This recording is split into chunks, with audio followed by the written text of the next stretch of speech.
It is all going to dust. Part 6. A meditation on Armageddon, double standards, dying hegemonies, and the world we are building from their ashes.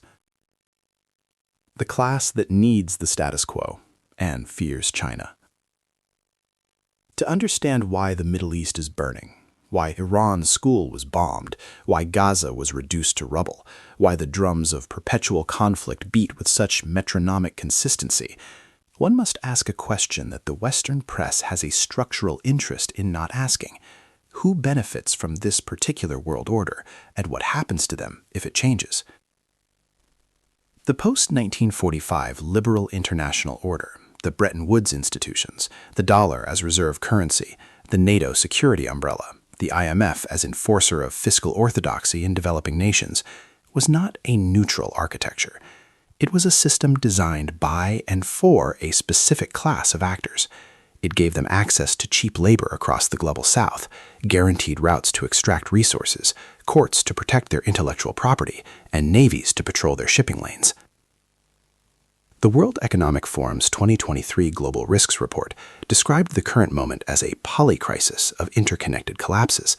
What it did not say, in those precise terms, is that the people who attend Davos are both the architects of the crisis and the loudest voices claiming the authority to resolve it. Call this class what you will, the transnational elite, the Davos consensus, the deep state if you prefer your politics salted with drama. The point is structural, not conspiratorial.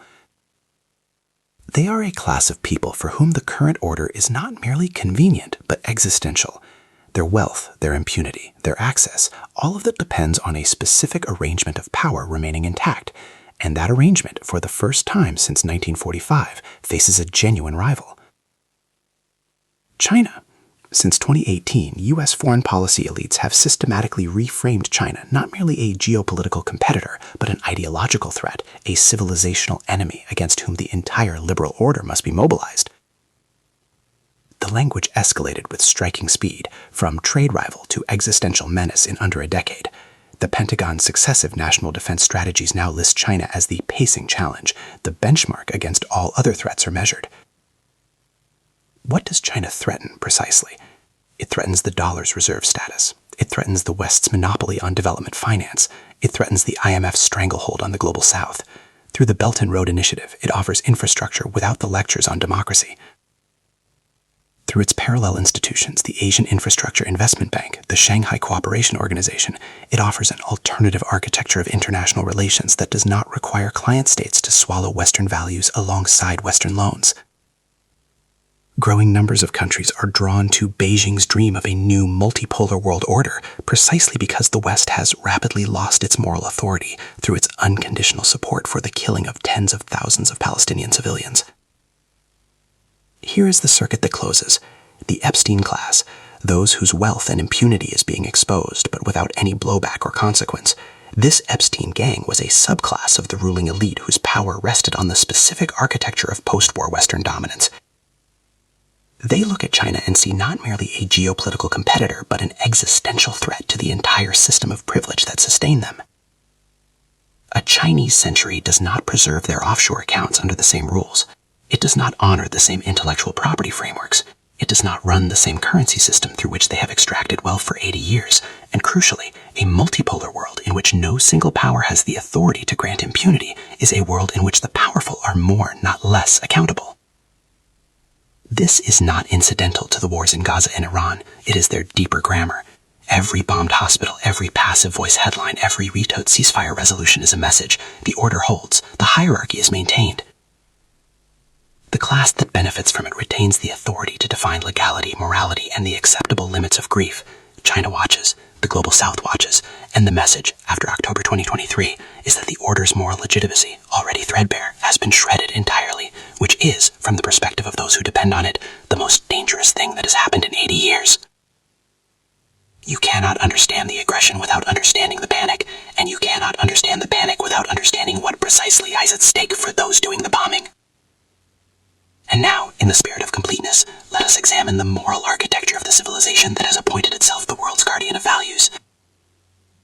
In January 2026, the U.S. Department of Justice released over 3 million pages of material relating to Jeffrey Epstein, financier, convicted child sex trafficker, and, as the files confirmed, social hub of the Western world's ruling class. The files documented connections to former presidents, sitting prime ministers, intelligence officials, billionaires, academics, royals, and media executives. Former British Prince Andrew, Bill Clinton, multiple Trump administration initials, business titans whose names appear on the doors of university buildings and philanthropic foundations. Epstein's network functioned as a floating social club for global power. He attended billionaires' dinners at TED conferences years after his conviction for child sex offenses. He maintained communications with senators, diplomats, and intelligence insiders. His island, to which Commerce Secretary Howard Lutnick acknowledged traveling in 2012, was, in the words of Epstein's own victims, a place from which there was no casual exit. Now, let us hold this image alongside the Western media's coverage of so-called Pakistani grooming gangs in English towns, a genuine scandal involving genuine victims who deserve genuine justice and who received it through the British legal system. The perpetrators were prosecuted, the convictions were secured, the scandal was real. But observe the rhetorical deployment. The grooming gangs in Robbins and Rotterdam beget the net of acts estimates of commentarians slid into a leaf of then West or Qatar sexual chalice standards, the identity and ecological value of race and man. The Western Gold School of British Sables who revoked the successful agendas walking to the square meeting control into the inch box, will ever Egland the gay amateur Pacific Eustace, made vibrant and soon feminine the mothers, and then pull the fruit axe by her free heart. This inusual test is little but many in France, both pressure congestions over your friend's beads, and thus the whittle denote a whittle, little friends actual be present if access was always valid for Oakport, New York, site 25. Sterler XT high westward air draw equals 62 62 includes pedalities plus 5 plus 129 flat tank pound plus 158 Ontario from 10 Texas to me in minus 25 ATM to your Banklin 62 west draw to 11 Olet Vex whereas DV and take slabs on 103 BT Stevie 3 tank double forward X plus 8 turbo boiler at source and 0132 solar cooler 4 with cooler X plus 180 Torv N and 505 ing records from 140 UB2 Edis Virgins Lackated trial exit next 135 delegate trial 043 2 2 12 and 12 140 200 1 L from Zorel 60 to 5 E treaters 30 and 6 from below 60 to 5 and Polyneck from 701 setting to XR Veter X145 X140 source from below 6 to 46 a pay broad from 062 1820 expendable through to a 63 opposed to 016 if X bolted cardium sick at 155 on call all in covers 380 OPEC doping third to 4 feet OPEC select that means it was 504063 at Pictical OPEC sold 38062 and then UI 5040 home sexual care mix 80 kick 503 call Congress 5C6 intake 501 and then when half feeble census 501 but as for home price advance 50 for bed ball tar complex advance 50 tag but back 8 degree hat 503 whole 6 come doubly kicks big time with law type 013 to brand stay for extract fix flat turnies with a 56 beautiful flat bend vote to dick zone cube 7 to max abstract 8 design mega gun